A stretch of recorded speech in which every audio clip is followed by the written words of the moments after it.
الخياري يقول: أين المكان الصحيح للمأموم إذا صلى الرجل بأهله، بجانبه أم في الخلف؟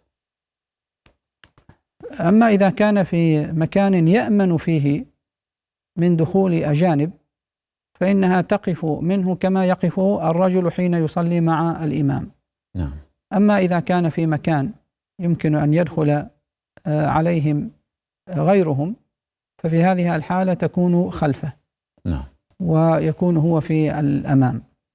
كانت النساء في زمن رسول الله صلى الله عليه وآله وسلم يصلين خلف الرجال. نعم.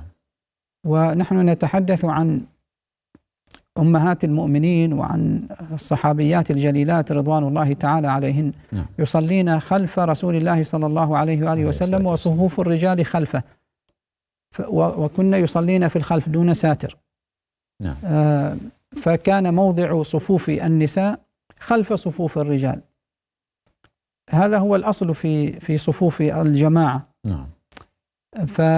وإنما تصلي كما جاء في رواية أنس قال: والعجوز من خلفنا لمظنة أن يوجد أجنبي أو أن يدخل أجنبي. أما إذا كان داخل البيت وهذا الاحتمال منتف فتقف منه كما يقف الرجل من الرجل، والله تعالى أعلم. بجانبه على اليمين. نعم. نعم.